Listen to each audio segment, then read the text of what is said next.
back row.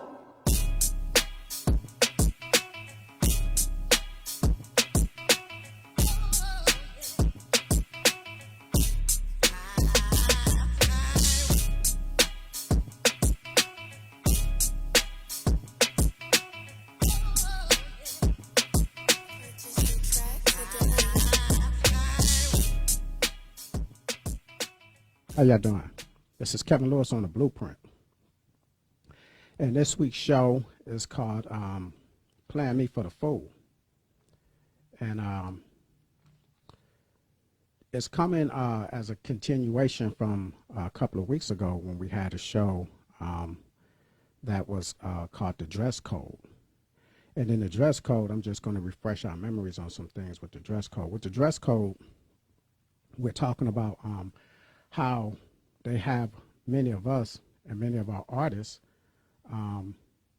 wearing dresses in movies and things like that. And I was running down the history of us as black males wearing dresses and things like that, and in our entertainment, and how a lot of times when we use comedy, a comedy is a way of introducing things into the black and brown community, because we tend to laugh at things and we take things as lightly or more lightly when we see it in the form of comedy.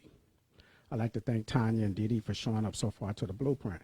And with the dress code, the main reason I wanted to speak about the dress code was the effects of that may have on the black community, as far as I'm concerned, the masculinity in the black community. And what I was wanting to say, I don't know if I got that point across, was when they want to introduce something into your culture, and by they I mean the powers that be, when they want to introduce things into your culture, what they would do, they would use a way of subtle introduction, so it doesn't be as brash and as impactful. You know, we talked about or we spoke about things being subliminal and things being superliminal, and subliminally introducing things is stimuli that works below the threshold of consciousness. That's what subliminal means. And when you're talking about superliminal, that's things that's working above or existing above the threshold of consciousness. But when you're talking about a superliminal, like a superliminal effect on you in philosophy or psychology, that's things you may be aware that is happening, but you don't know the impact that it may be having on you. And that's what we're going to talk about, things in a superliminal and a subliminal way that they're introducing things to us. So going back to the dress code, I was saying that they were introducing things into our community, and some people said, man, you need to have a longer talk about that, a longer discussion on that, because I wasn't able to go into a lot of things, but I was just showing a lot of instances where things were introduced into our community and at a time and the effect that it has on us now. And a lot of times when things have an effect, we don't realize what caused the effect. We just see the effect in the present time. And that's what I want to talk about. I want to talk about analysis and synthesis.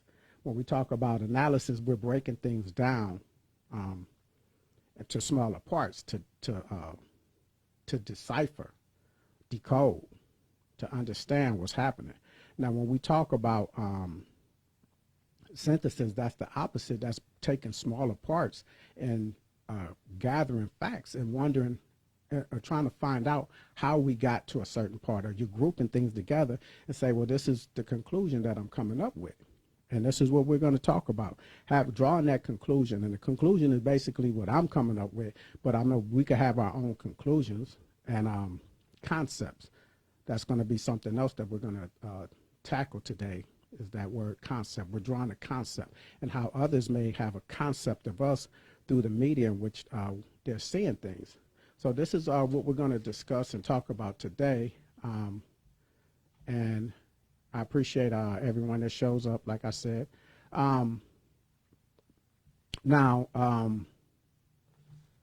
first, going back to the dress code, and what I wanted to get into that. What I'm thinking, and all of these this week and a couple of weeks ago topic is about attack on the black masculinity in the black community, basically, and how those attacks are coming about. How I feel that they're coming about. One way is, like I said, through comedy and always having our entertainers wear dresses and things like that. In a way, they're changing the culture. They're trying to change our culture. And this is the reasoning behind that I feel is the reasoning behind that, and the way that they're using it. Like I said, with comedy, a lot of times in the black community, brown community, we laugh at things. You know, we make light of things. And things can be introduced to us by comedy. And what happens is, when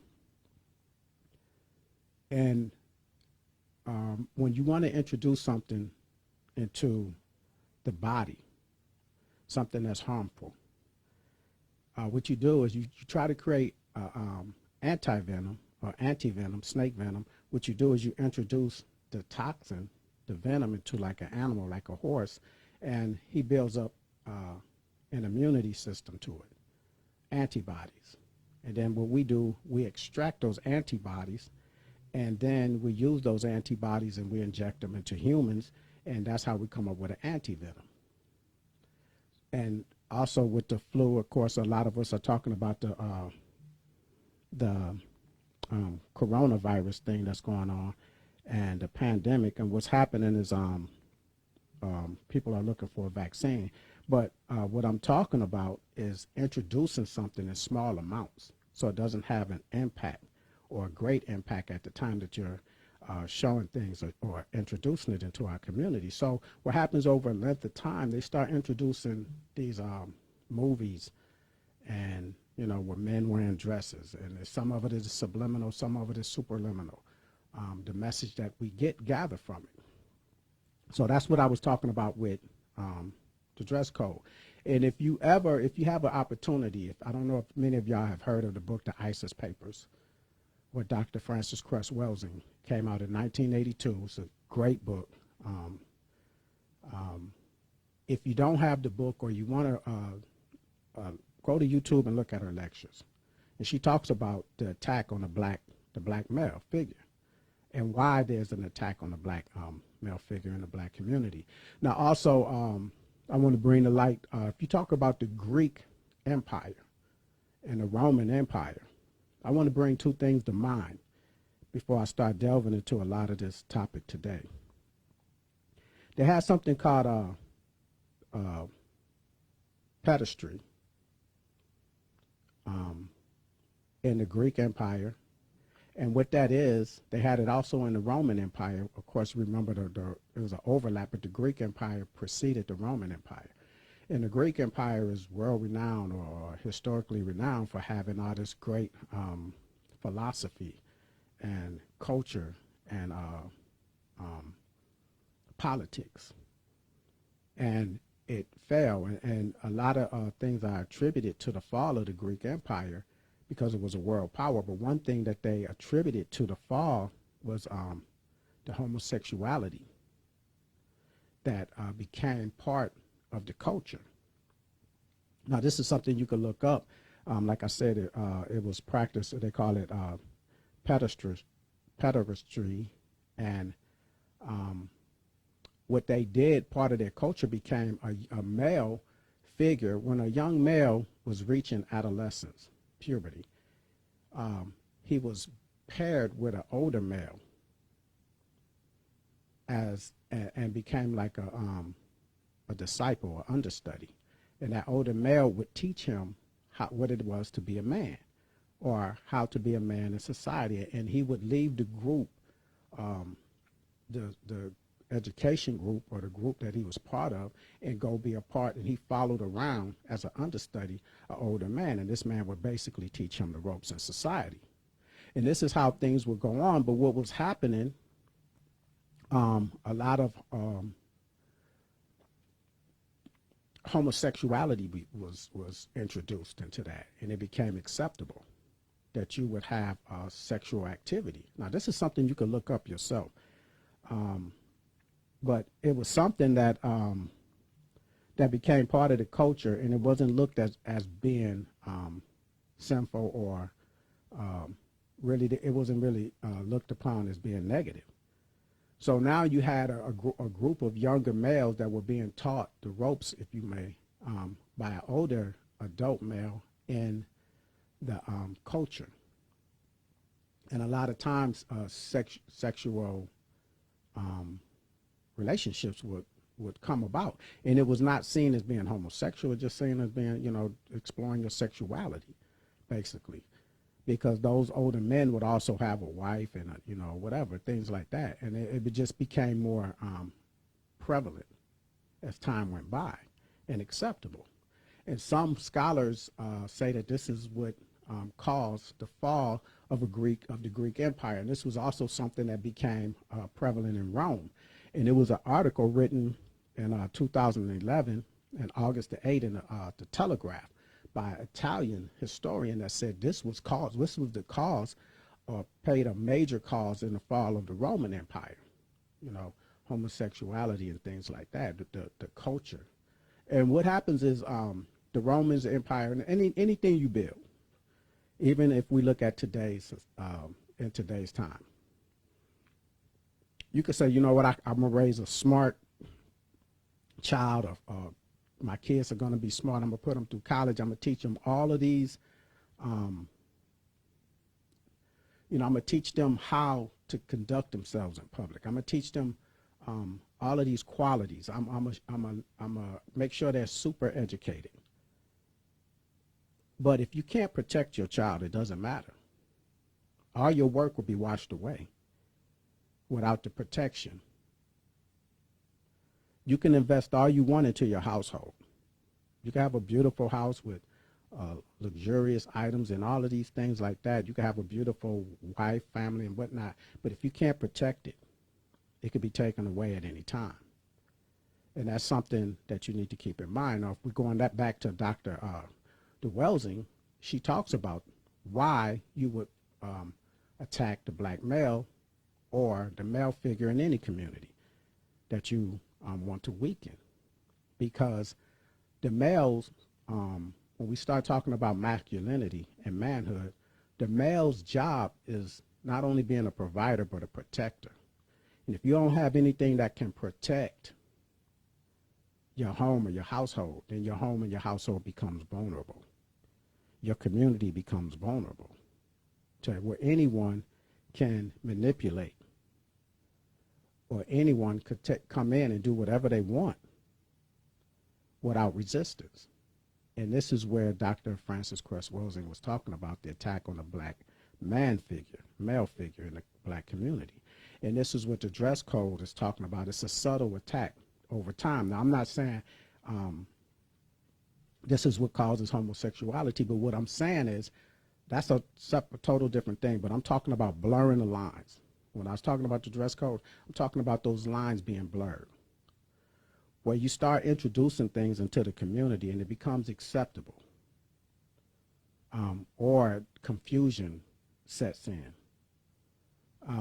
Lines are being blurred. There's no parameters between being a man and being a woman, or what our culture would say, no, you don't do that as a man, or you don't do that as a woman.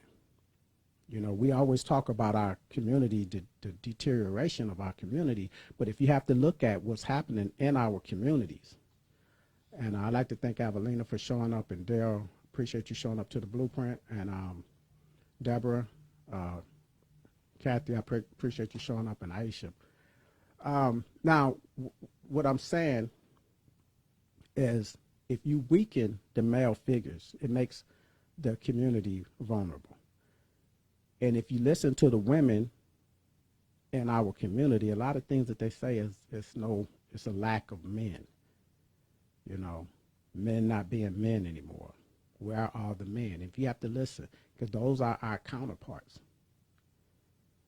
They're looking at the pool of men that's out there and how men are treating them and how men are absent.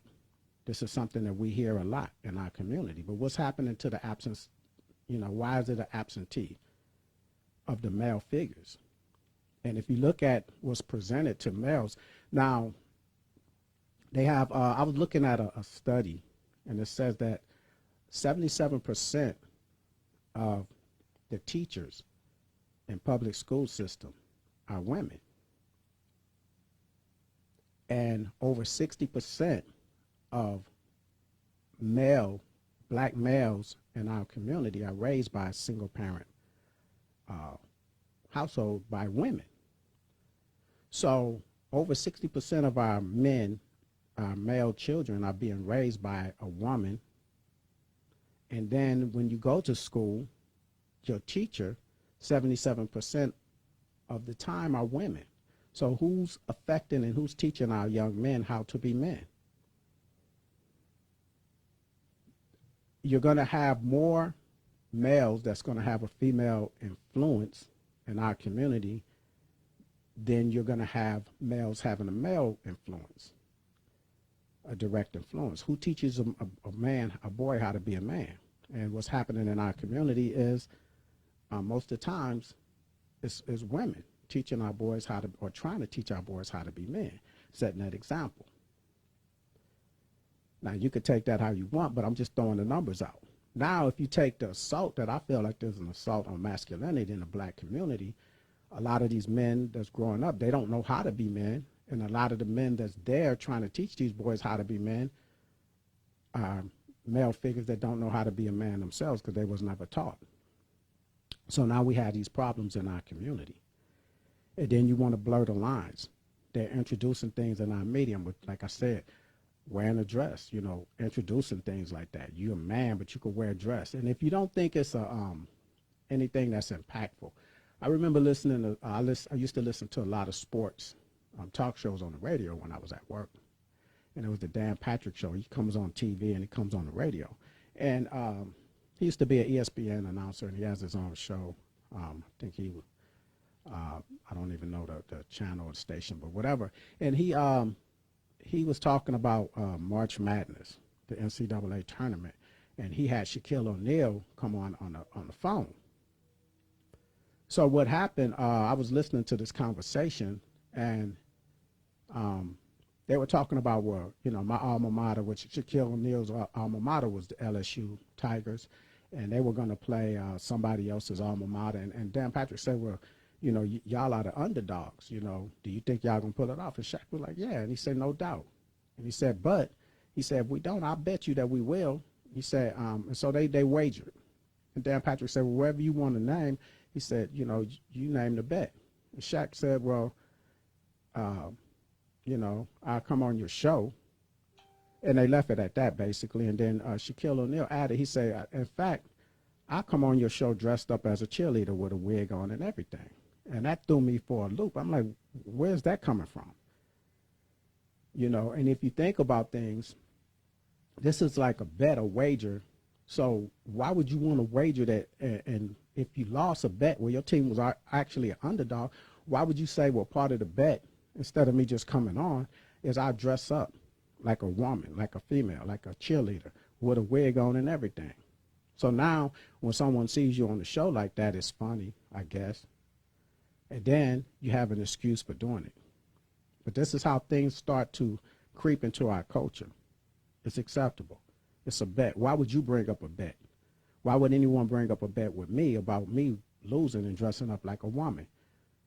You know, these are things that start to trickle into our culture. And it becomes funny to see a man struggling with heels on, with a dress on, with a bra on, with stuff, you know, boobs, and adjusting his skirts and all these things like that. That becomes funny. Until when you're 20 years away and you're like, man, where's all the men at? You know, you have people like Malik Yoba saying, I'm attracted to women with penises, but I'm straight. And now what you're doing, you're blurring the lines. How is that straight if you know that's a man that's dressed up as a woman, but you're intrigued and sexually attracted to that person? No, now you can be that, but don't tell me that you're straight if you are that. The lines are starting to be blurred. You know, you have the conversation that Tank was having, talking about having sexual acts was as a man with another man, but you could still be straight. And this is where the lines are being blurred. I'm not saying one way or another you could be homosexual if you want to, but if you're a zebra, you're a zebra. If you're a lion, you're a lion. There's no blurring the lines. And when you start blurring the lines and you don't have parameters and guidelines of things that's in our community, you're a man and you are a woman, and these are your the guidelines for being a man and a woman, a heterosexual man and a woman, and these are your responsibilities. When you don't have those parameters and rules and guidelines, you start having chaos and confusion. And these are the things that's happening in our communities. It's slowly starting to happen. You're starting to have a lot of chaos and confusion. Now, when we're talking about playing me for the fool, that was mainly talking about the dress code right there. Now we're talking about playing me for the fool. The same characters are coming back into play in a lot of things that's happening in our media through the annals of comedy. You have Richard Pryor movies where they playing a fool. And what I'm talking about playing me for a fool, you have a lot of these entertainers, these comedians, and they play a role. And I know some of y'all remember some of these movies that I'm going to bring up where they're playing a clown and a buffoon. And you have a white person, an Asian person, whatever. He's the more stringent one. He's the one that goes by the rules, and he's the one that's serious. And then you have this other, his counterpart, that's a black person that's, playing a fool, basically being an idiot. And I'm gonna bring up some of those movies. If you think about Richard Pryor, the movie The Toy with Jackie Gleason, 1982. It's a number of movies. It's a lot of movies where you'll see a black comedian, and there's nothing wrong with being a comedian, but what's the reoccurring thing is being a con artist. The black person being a clown and being having no discipline and doing things his own way, trying to be a con artist, taking on different personalities throughout the movie. With Richard Pryor, he used to have Gene Wilder was his sidekick. But Richard Pryor was trying to show him the ropes. This is how you act in prison. This is how you act like you don't want nobody to bother you. Just as how you put on this front. Something subtle. Something that was funny. Stir crazy. That's how that was. The Toy with Jackie Gleason, where they bought the black man as a toy for the little rich white kid.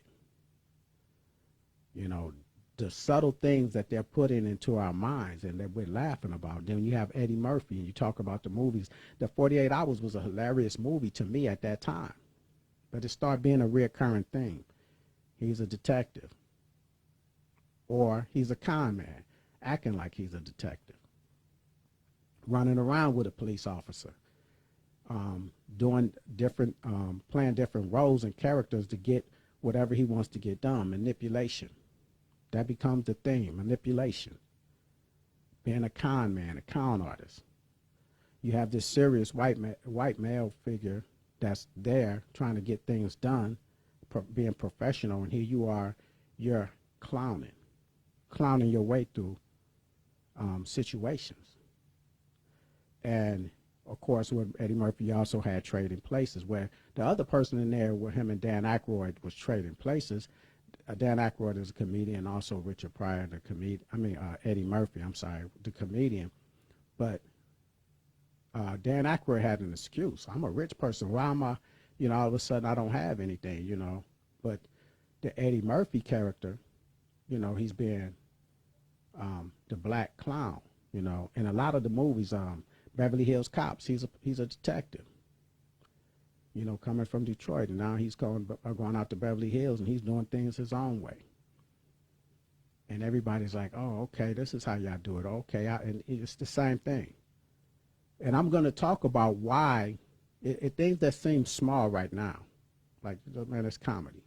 But if you think about how the mind works, and then you think about the effect that we are going through now with respect as men in our communities throughout history. I'm not just talking about now, throughout the history of our time in this country. But when we have a chance to present ourselves or have ourselves presented by others, it's in the role of a clown and a con man. Martin Lawrence, he did the same thing. Like I said, some of these are the same people that were wearing a dress in their movies. And also then you go and you make movies where you're the clown, you're the you're the manipulator, you're the con man. He had Blue Streak, he had National Security, Nothing to Lose with Tim Robbins. You're the con. You're, like I said, the con man. You have Chris Tucker with Rush Hour, him and Jackie Chan. Funny movie. But Jackie Chan was the stringent one. Jackie Chan played by the rules. Jackie Chan is like the serious one.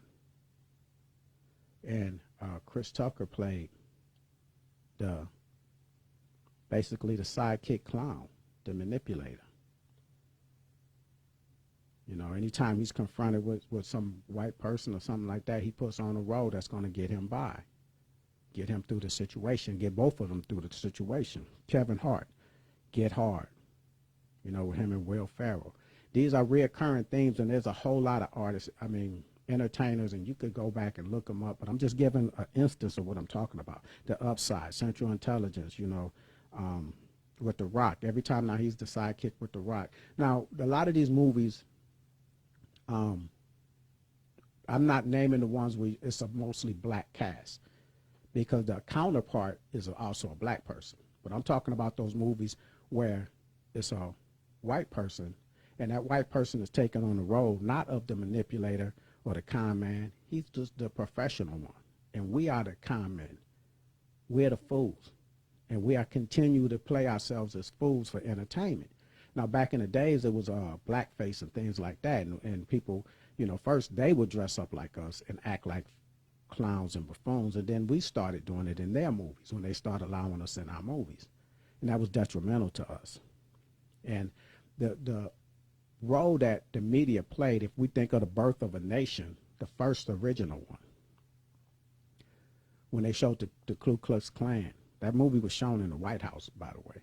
But it showed America, a depiction of the black slaves that were going to be released and how they will have an effect on America. And there was a need for it to be a Ku Klux Klan to save the day because these black men are sneaky. These black men, they're thieves. These black men, they lust after your women. And it was a scene in there with a black woman. She threw herself off the cliff instead of being raped by a black man because that's all he wanted. Of course, it was a white man dressed in blackface. But then a lot of things that was happening like that, the Ku Klux Klan came to the rescue. And this affected America. The Ku Klux Klan became heroes. So that's what has an effect. The media has an effect. And this is what I'm going to talk about when you have a concept. And that's what they were giving America at that time, a concept of what was going to happen and who black people were, who these slaves that we lost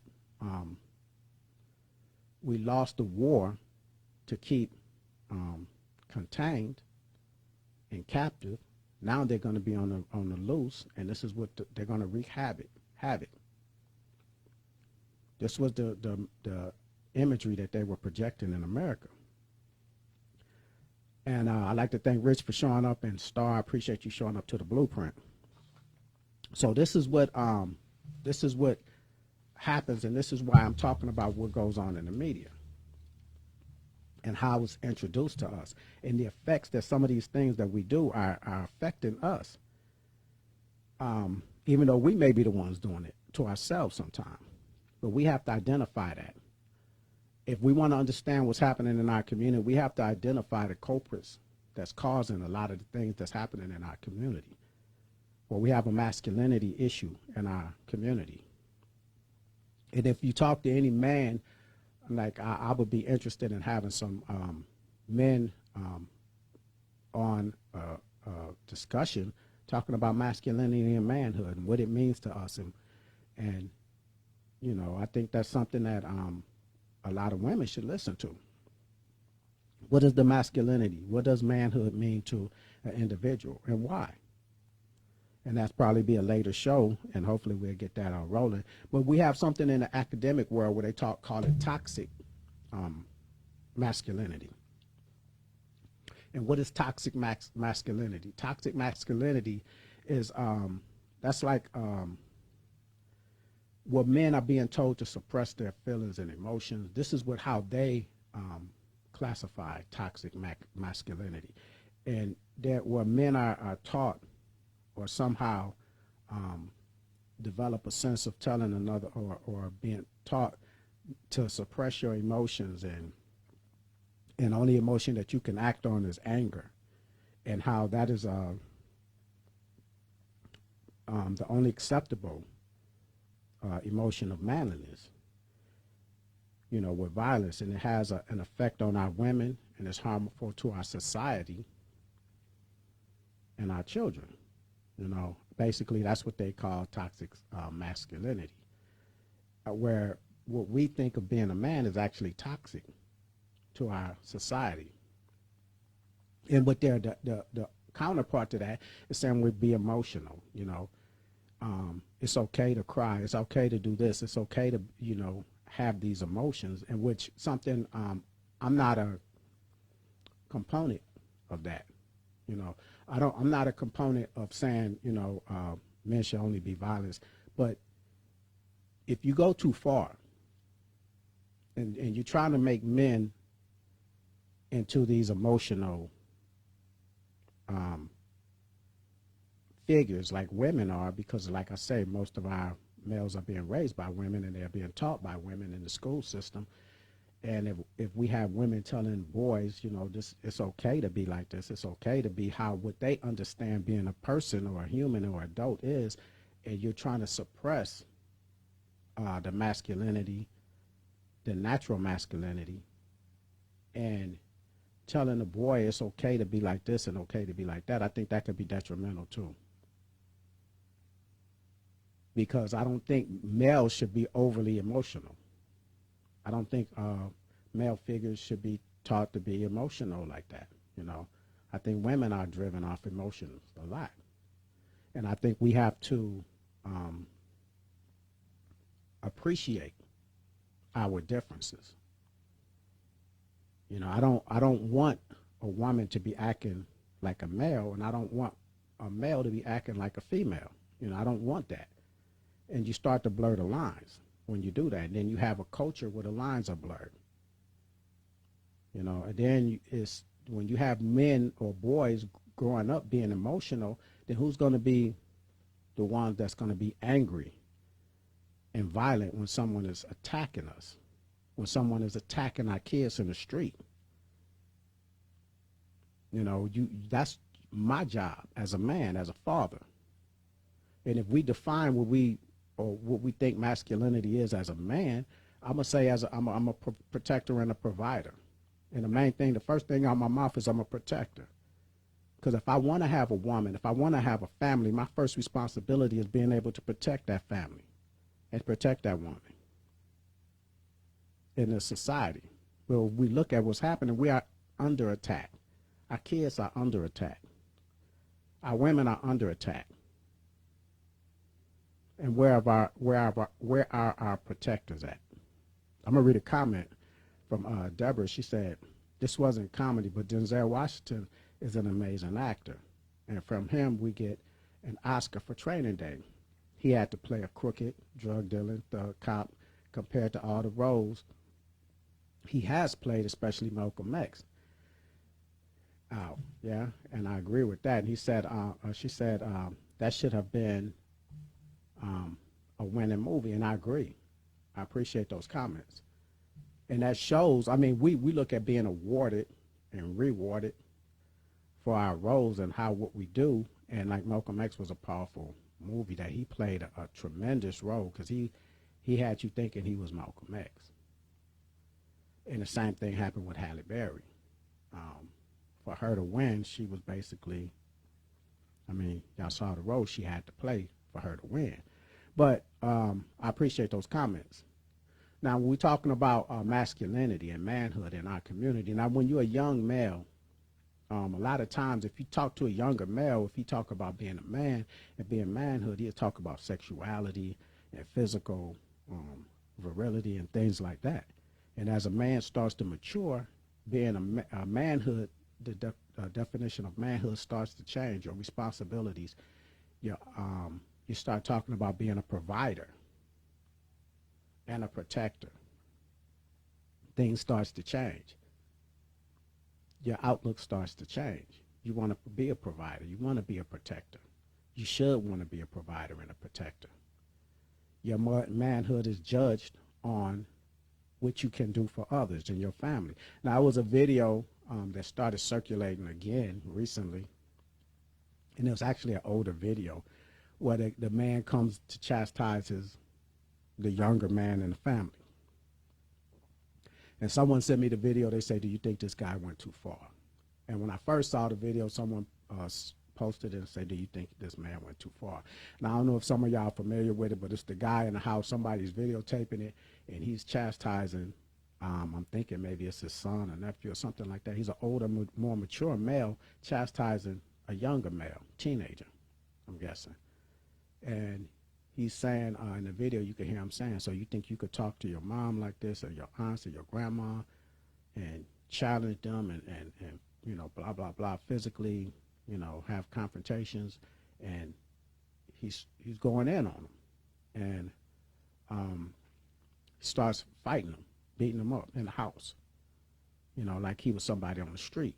Now, a lot of people, I was listening to the comments about it, and some people, like a lot of the women, were saying, yeah, he did go too far. So even some of the men were saying he did go too far.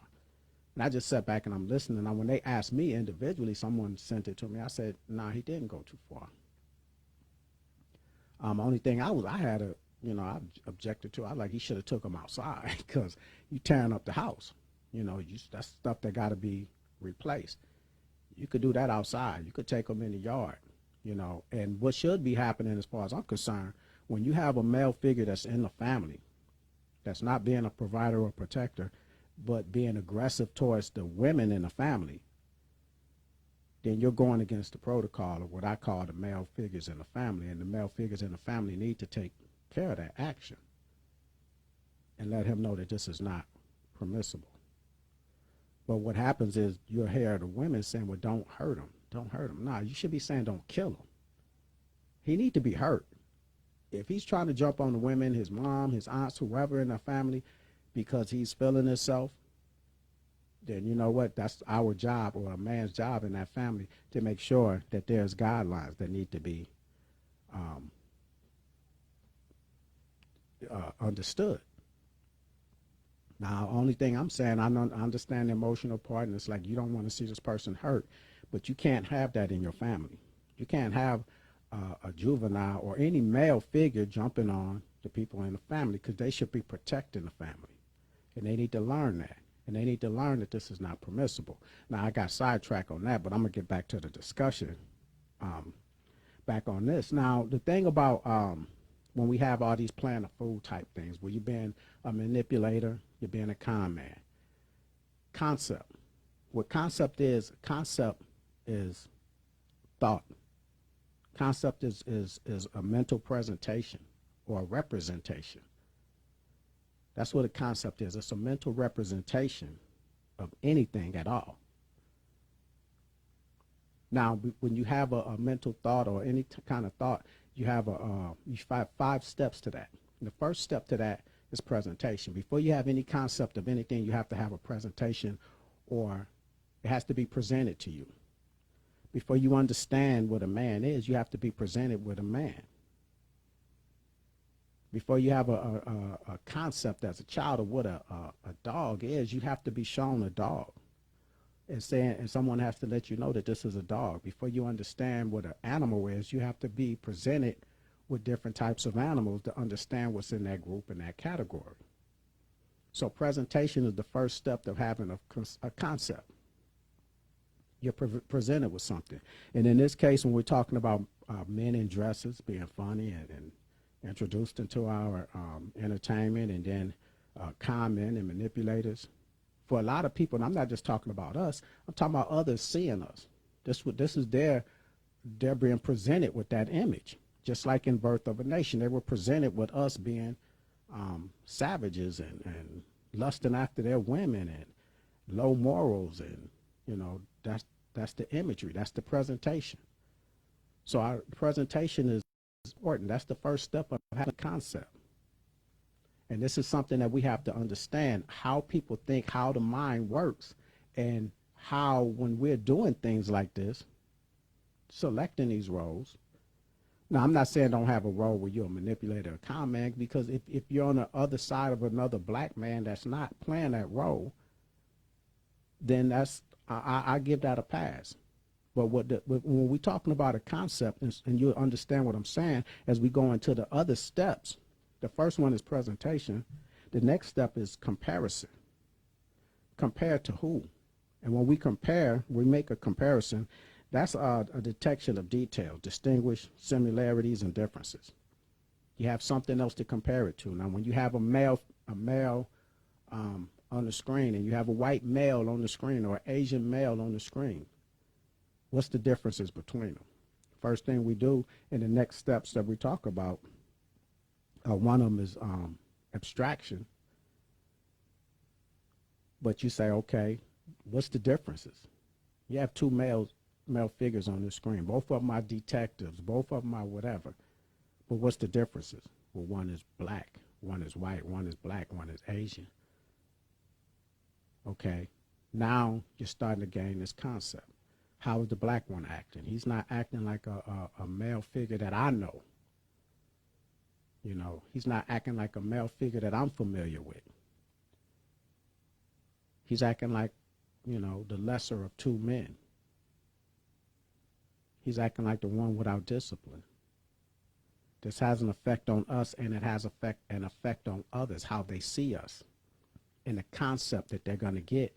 Even if they are not around black men on a normal basis, this is the concept that we're presenting. The concept begins with a presentation. This is the presentation that they're given. And the third step, abstraction.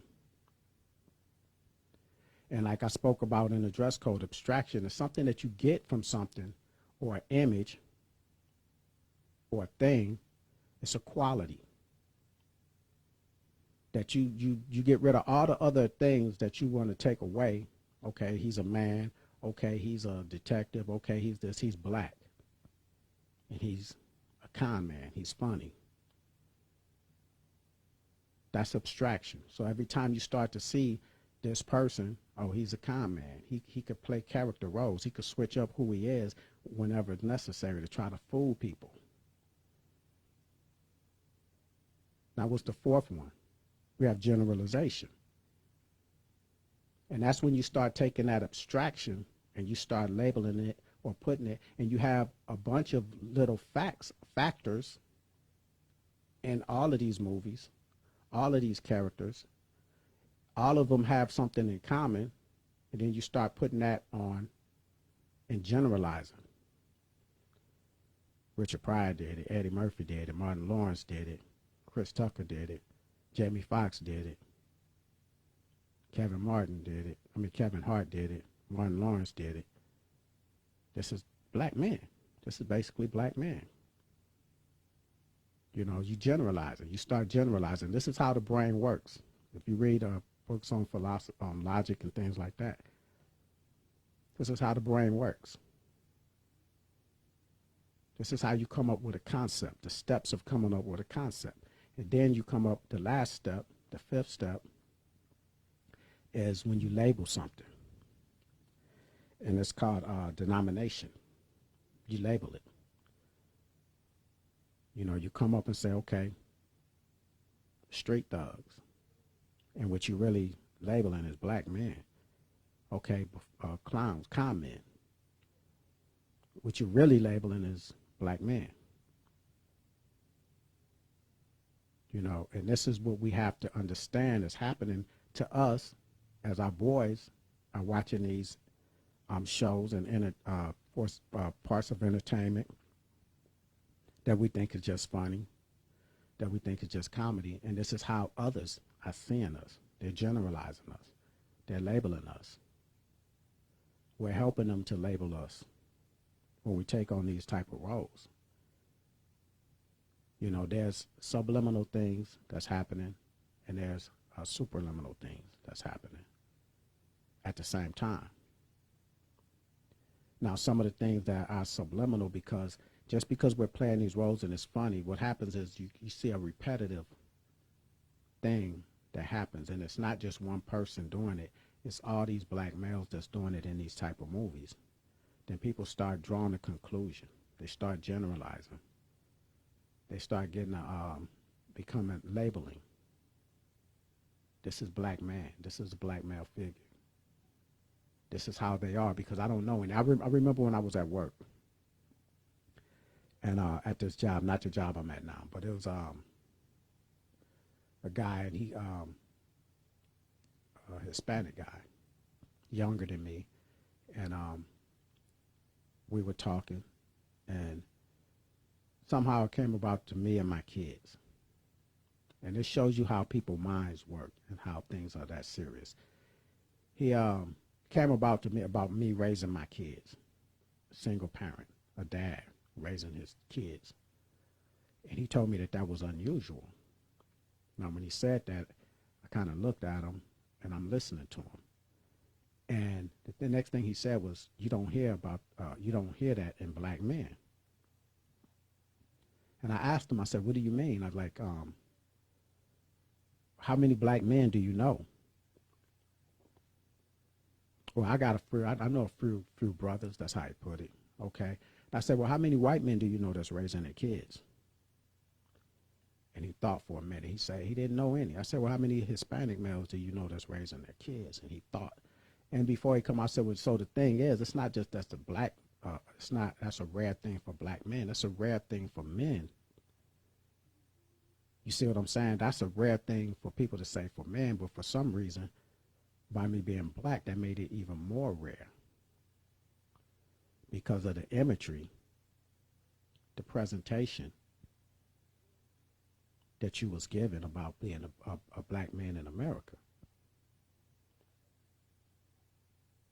So this is something that we need to be cognizant of in the things that we do, and how we represent ourselves, and the representation that we are projecting of ourselves to others when we want to take on these roles, and when we think these roles are funny. It should be coming a time that we say, you know what, because in the times that we are in, sometimes that stuff could be funny, but we have to look at things and say, we are not in these type of times because we're complaining about our communities. Once we get our community straight and we have enough representation of a professional black man, we have enough representations of the Malcolm X's, the Marcus Garvey's type people, the Black Panther Party type people, of our struggles and those that are fighting against almost immeasurable odds. The perseverance that we have to go through to get to where we're at.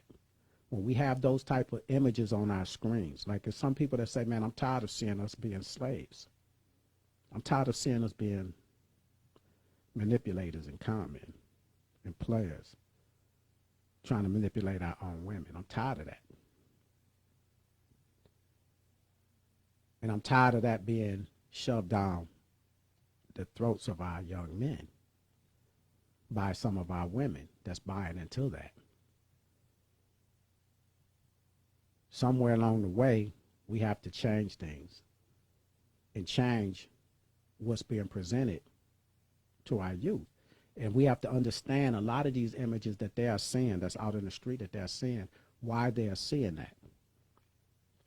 And some of our 60-some-odd% single women that's raising their sons need to make a change. They need to understand. Now, there's books about toxic masculinity, but there's books about masculinity too. And if you understand the guidelines that somebody else is trying to put on you, I don't care about what they're saying is toxic masculinity. I mean, to me, I have my own viewpoints on what's toxic in our community. You talk about toxic masculinity, I'm talking about toxic, America.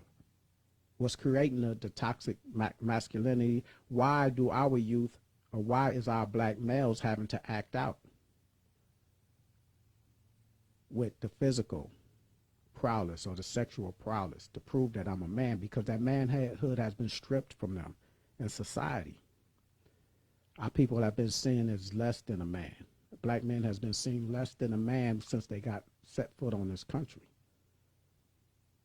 When you're enslaved, having to bow down to somebody else, watching them take your woman, watching them rape your woman, watching them take your kids away from their mothers, selling them, and you are powerless. That goes against a man's masculinity. The same way it should affect you when you're seeing your kid being gunned down in the streets and you're doing nothing about it, or you feel like you can do nothing about it. You know, subliminally, she should be feeling like, where's the protectors at for my son? Where's the protectors at for my daughter? Or maybe she's not feeling that subliminally. Maybe she's feeling it superliminally. Maybe she's looking at you and wondering why you're not doing anything. But what's toxic is what's causing the toxic masculinity. Why are our boys being so violent? Because that's the only way they know how to prove that they're a man, because they are powerless in the system. As far as I'm concerned. Why are they acting out the way they're acting out? They have no representation. Their concept of being a man is distorted because they have, for one, no male figures. For two, you are the one that selected that person's parent, his father. There's a lot of steps to this. If somebody grows up and they thinking as a young man, my father ain't nothing, then who selected his father?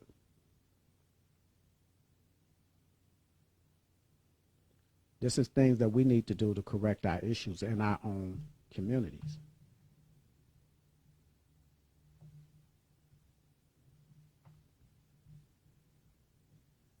And these are things that we need to look at, even if we have to look at ourselves. I'm going to read a couple of comments. I know I've been just going on. Reading one from Breezer, she said, the examples you are given from the perspective of Hollywood executives using the media to subliminally influence the world's opinion of black men. Just they use it to portray black and minority women as manipulative and over-sexualized. And this is true. And that over-sexualized thing about us, period. It's a book called The White Man's Burden. And I was reading that, and it talks about how when they first came into the continent of Africa, talking about the English, and where that perception came from, the sexuality thing about the Africans, and how that came with us when they started enslaving us. But that's a good book also, White Man's Burden.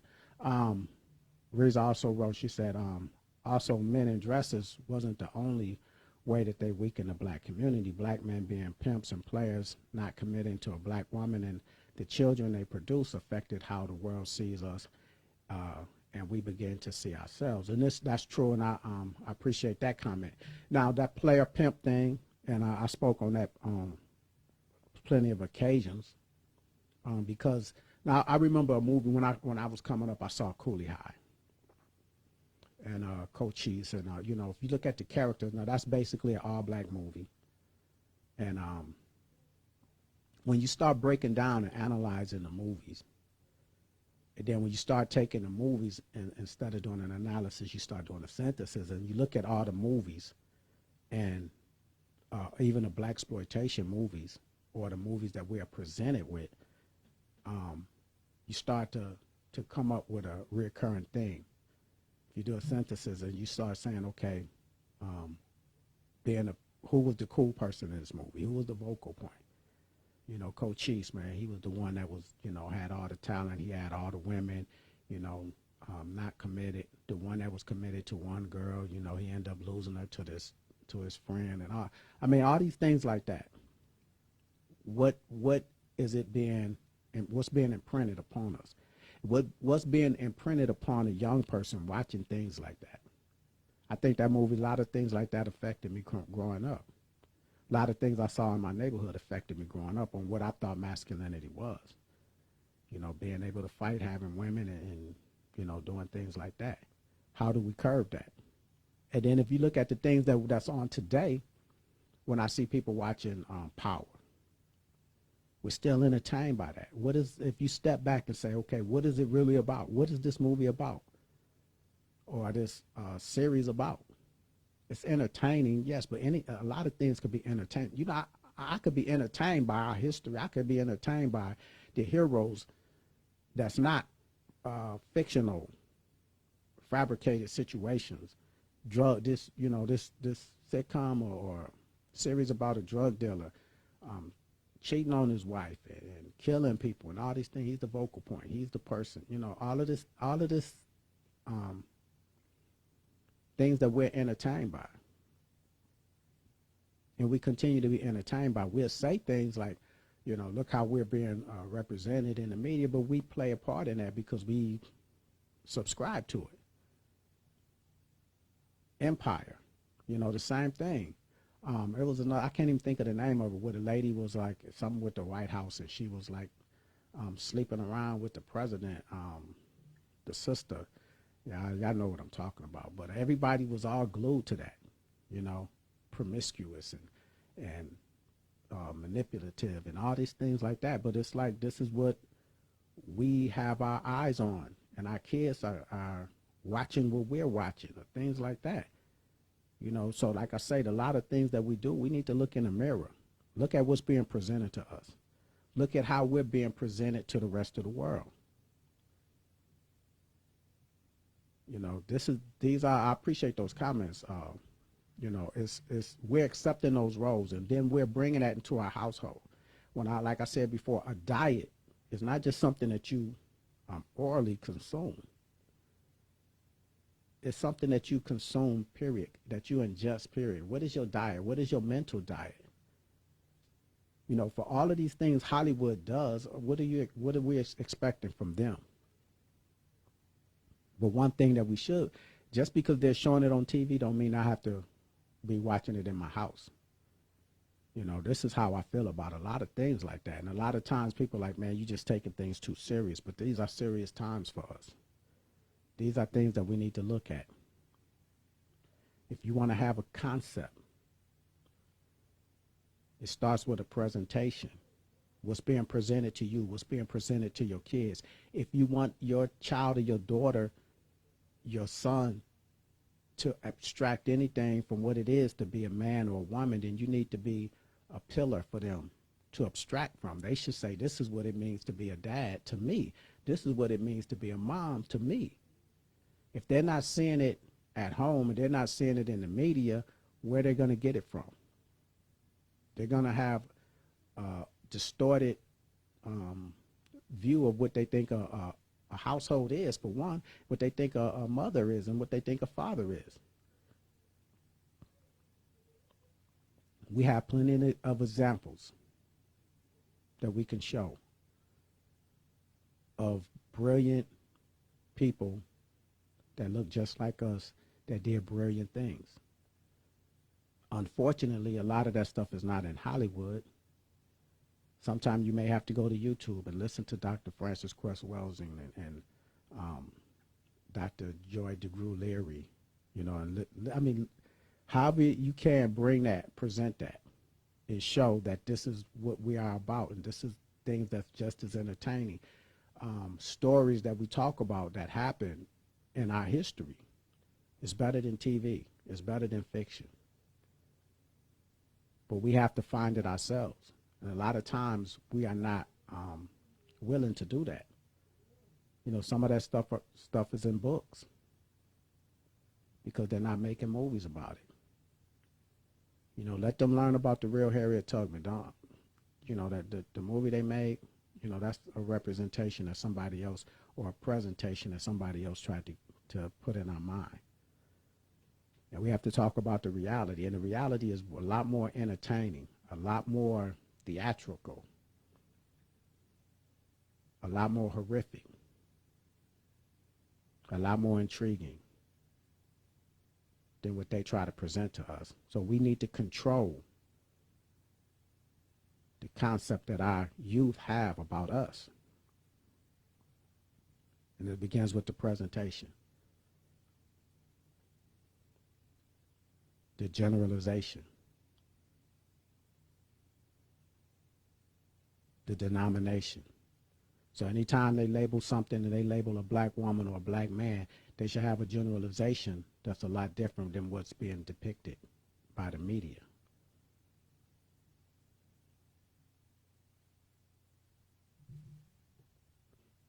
Scandal. I appreciate that, Deborah. I can't think. I don't watch those things like that, but yeah, I mean, and that's what I'm saying. Things like that. I mean, the show could have all these little juicy subplots in it, but then I step back and what is it about? You know, the whole of it. What is it about? Synthesis, analysis. You know, what are they showing me? I understand this episode is about this episode is about that, but what is the general concept? And this is how others are seeing us because they're not in our communities.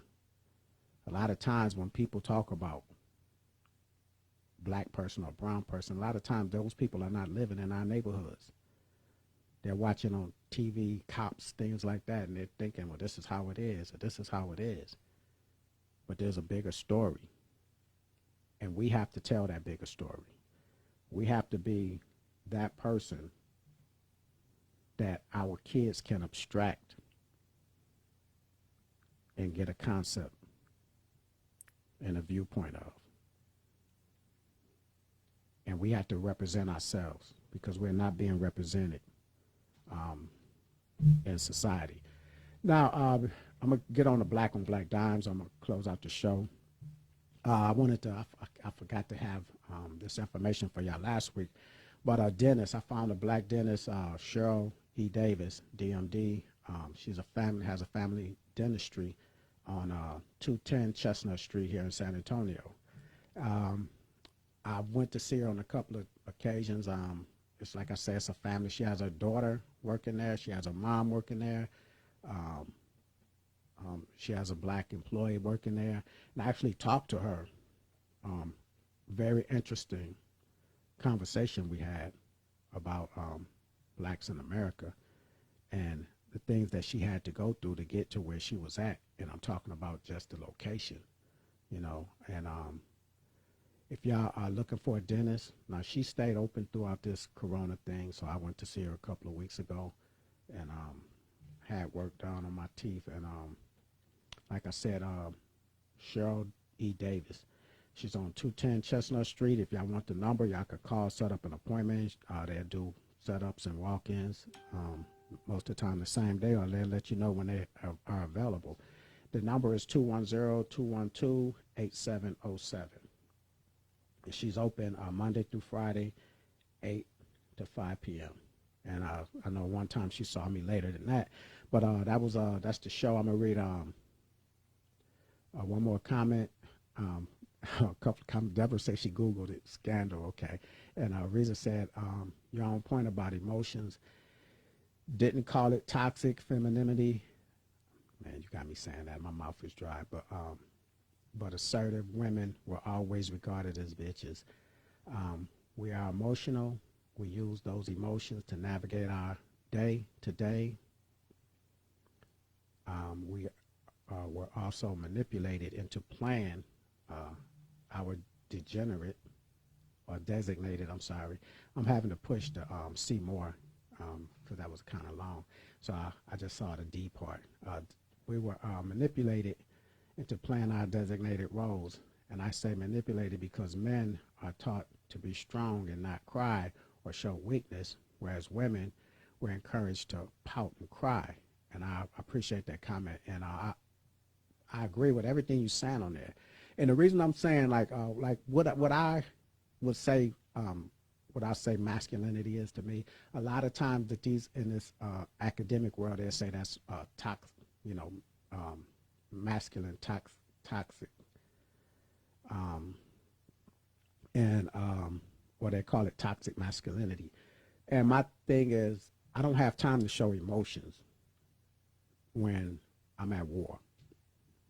And this is what I feel is a wartime for black men in our communities. I believe that war is being waged against our community. And so I don't have time to sit up and be emotional publicly. Now, I may show emotions to to an extent, or if I don't have anyone I can show emotions to, I will not display that, um, because when you're at war, you don't have time to be emotional, except except in anger or whatnot when you're being attacked. I don't have time to show the pain. Um, I have no time to show those that's attacking me any. I don't even have time to show myself weakness because, as like I said before, I have to be ready to give my life at any time. As far as I'm concerned, being a black male in this country, I have to be prepared and ready to give my life at any time. And if y'all ever hear about something that happened with me over somebody in my family, and I mean, it's gonna be what it is. I'm not gonna cower away from any situation to where I'm worried about myself. And if I could be a soldier in the military and think like that and be awarded, then I have to be more than that for my family and my loved ones. When I'm dealing with my family members, I'm a protector. That's the one thing I will be for no matter who I'm providing for. If it's a family member, and I will want to extend that to my community. But when it comes to my family, and if we have more men that will be protectors and providers, then our communities will be in a better place. Um, as far as our black women are concerned, like I said, and like Reza was saying, you're labeled, you're designated. They have a concept. And a lot of times that's what they're presented with. And they would abstract something, not not looking at you being emotional or anything about what they've done to you. You're supposed to be emotional when somebody is dealing with your kids the way they're dealing with your kids. That's supposed to happen. But what they do, they generalize. You have people that's the same way. You have white parents, brown parents. That's the same way, but they won't get generalized in the same fashion. And that's the show this week, y'all. I appreciate everyone showing up in all the comments, and hopefully we'll have a better show next week. This is Kevin Lewis on the Blueprint, and hope y'all enjoyed the show. Peace.